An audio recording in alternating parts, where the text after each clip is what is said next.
NC के सदर doctor Farooq Abdullah, CPIM के सीनियर लीडर एमवाई तारिगामी और पीडीपी लीडर डॉक्टर महबूब बेग ने श्रीनगर में एलजी मनोज सिन्हा से मुलाकात की। इन लीडरों ने स्कीम्स की खुदमुख्तार हैसियत की बहाली और तिब्बी खदमात और सहूलियात में बेहतरी का मुतालबा किया है। एमवाई तारिगामी ने न्यूज 18 JKLS से बात करते हुए कहा कि इस मीटिंग में किसी और मसले पर बात नहीं हुई है, उसका जो स्टेटस है वो घटाया जा रहा है। Autonomous character, yes, autonomous character जो था, अब ऑटोनमस कैरेक्टर तो अभी पीजीआई का भी है, वो यूनियन टेरिटरी है, लेकिन फिर भी उसका कैरेक्टर जो है एक ऑटोनमस, वो डिसीजन मेकिंग खुद करते हैं, रिक्रूटमेंट का प्रोसेस भी इनिशिएट भी करते हैं, कंडक्ट भी करते हैं, और बीमारों की जरूरियात को देख रेख में भी वहां के जो बोर्ड ऑफ डायरेक्टर्स हैं वो ऑटोनमस हैं, वहां की फैकल्टी फंक्शनल है।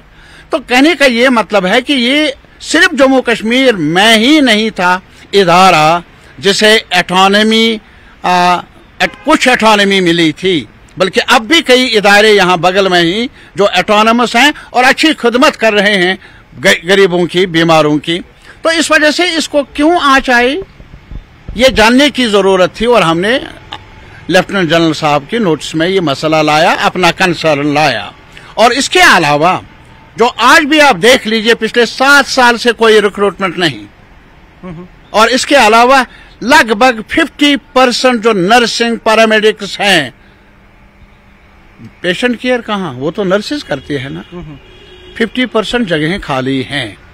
और जहां तक हमारे डॉक्टर्स हैं, सैकड़ों की तादाद में बेरोजगार हैं। नहीं, बेरोजगार एक तो है बेरोजगार, लेकिन वहां जगहें खाली हैं, उनको भर्ती का सिलसिला नहीं शुरू हुआ।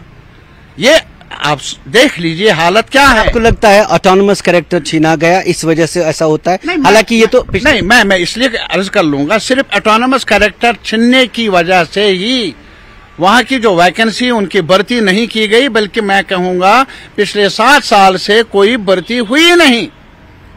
ये एक हम इल्जाम देने के लिए नहीं गए थे वहां, हम जो हमारे कंसर्न्स हैं बीमारों के, अस्पताल में शफा मांगने के लिए लोग जाते हैं, बीमार लोग जाते हैं, they can't afford to go, जो हमारे कारपोरेट हॉस्पिटल्स है वहां नहीं जा सकते बेचारे, दिल्ली नहीं जा सकते, कहाँ जाएंगे, उधर ही जाते हैं ना। इस वजह से हमने डॉक्टर फारूक साहब के साथ मशवरा किया, और महबूबा जी से भी मैंने फोन पर बात की, और इस तरह हमारा डेलीगेशन फारूक साहब, मैं और डॉक्टर महबूब बेग साहब इकट्ठे गए, ये कंसर्न लेकर एक ऑटोनमस कैरेक्टर बहाल किया जाए, सेकंड जो वहां खाली जगहें हैं उनको पूर्ण किया जाए, और साथ ही साथ जो वहां और फैसिलिटीज है, मशीनों की कमी, उसको दूर किया जाए, ताकि एक ये अस्पताल जैसे पहले फंक्शनल बना था, इसको और ज्यादा वुसअत देने की जरूरत है।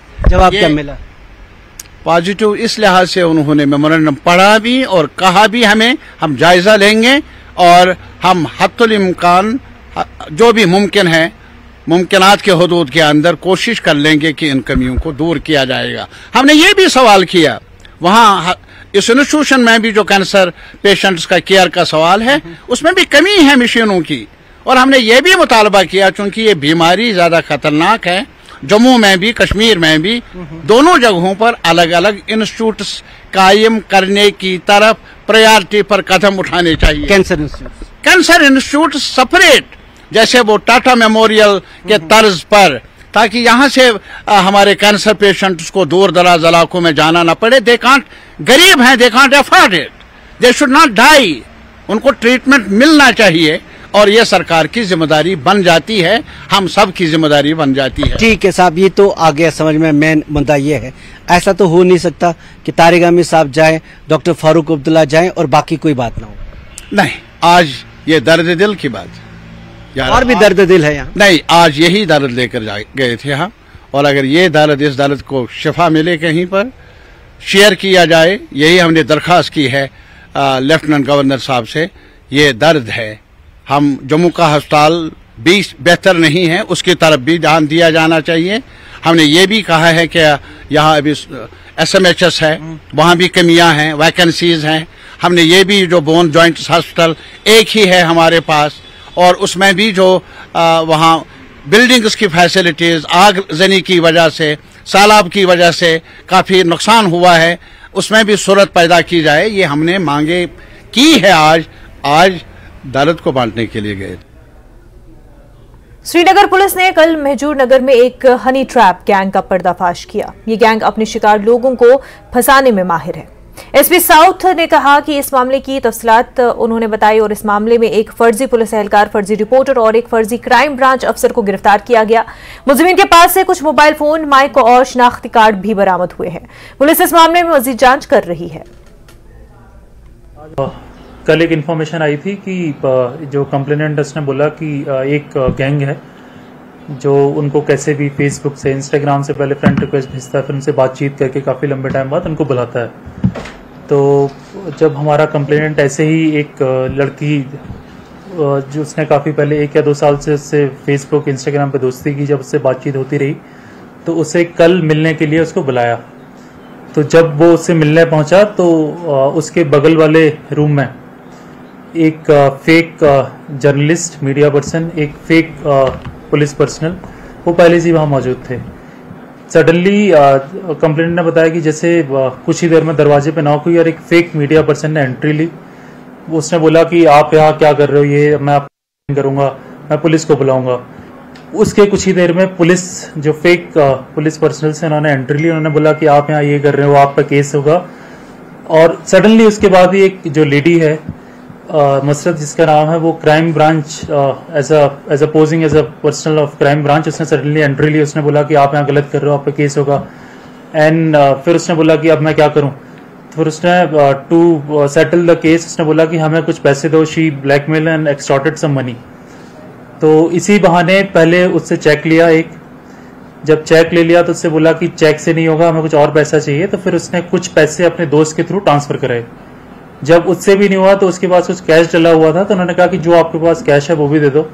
जब ये सारा हो गया, जब उससे और डिमांड की तो उसने बताया तुरंत ही, जैसे इन्फॉर्मेशन निकली उसके घर वाले वहाँ मौके पे पहुंचे, उन्होंने देखा और उसको पूरा पकड़ा गया। फिर उन्हें उसके हिसाब से इस तरह के क्राइम हैं ये, जिसमें एक फेक स्टोरी या अफेयर का नाम देके एक विक्टिम को बुलाया जाता है।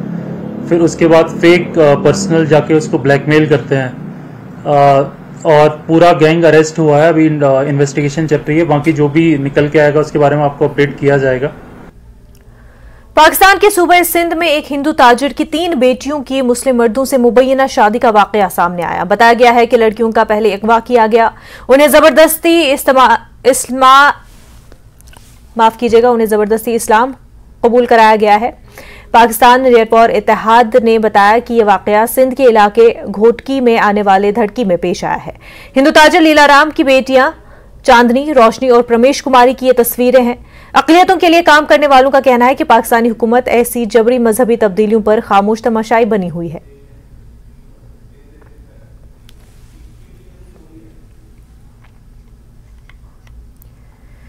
Chief secretary doctor Arun Kumar Mehta की तरफ से ट्रांसजेंडर कम्युनिटी के साथ मीटिंग करने और तीसरे जिन्स के मसाइल पर तफसीली तबादले ख्याल किया गया।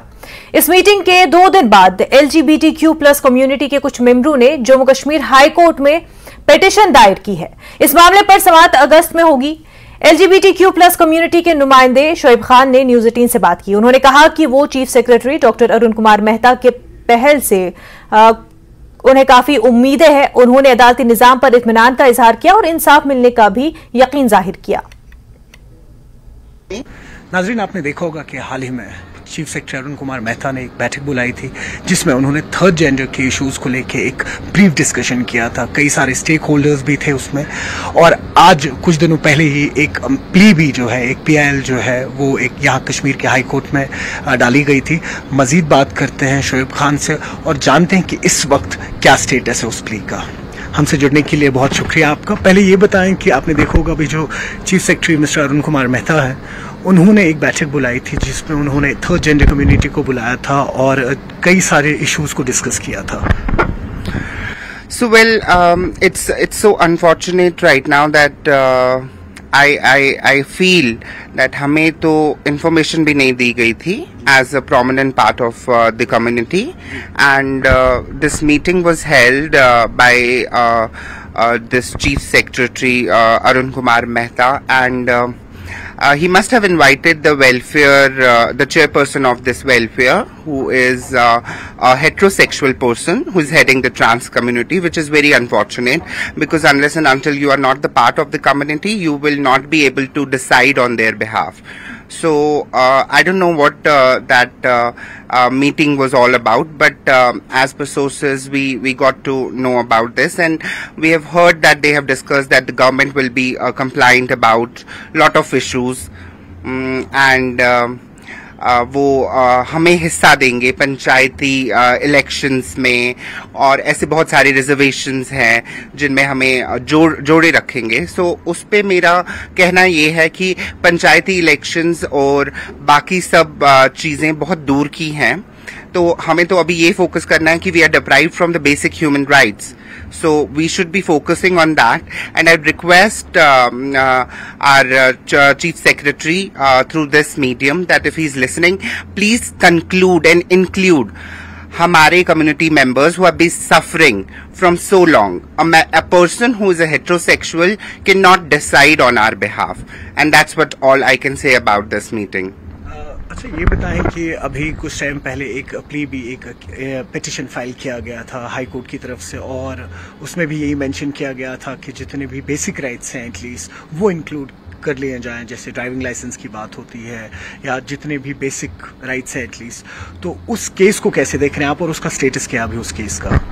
Well, the status of that case is actually pending with the court, and I would definitely, as I told you earlier and this platform, that I have a strong belief in the judiciary of India, and उसके related जो petition file हुआ था, उसका जो status है अभी it's pending and it's on trial, and I would definitely expect कि जो हमने पॉइंट्स उठाए थे, जैसे कि जेंडर न्यूट्रल वॉशरूम्स हैं, रिजर्वेशंस फॉर एजुकेशन हैं, शेल्टर होम्स हैं, सेफ शेल्टर होम्स हैं, एंड स्पेशली कुछ ऐसे प्रोग्राम्स जिनसे लोगों को अवेयर किया जाए on on referring to transgender people, उनसे बात कैसे की जाती है, and give us, we don't want a special status, but we want equality, and I have a strong belief that Indian Constitution will definitely take the judgment accordingly, and the status will be shared to you